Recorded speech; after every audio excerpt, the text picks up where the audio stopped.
Hello guys! Ito na naman po sa ating Jingjing na mahilig mag-check out. Share ko nga lang pala itong aking Boodle Finds na super worth it na makakasave sa ating mga damit. Ito po pala yung ating Xiaomi Lint Remover. Easing gamitin, pipindutin lang yan siya dyan sa kanyang power.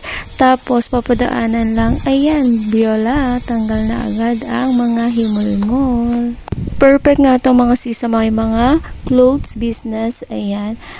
At sa mga nag-uukay-ukay. Dahil yan, hindi naman natin may iwasan sa isang bulto is meron po talagang himol-mol. Imbis na mabibenta mo pa, ang ginagawa ko dati is pinapapre ko. Ayan, gamit na gamit ko to sa aking business. Kaya anong gagawin nyo? Baka bet nyo rin to. For the checkout ka na yan.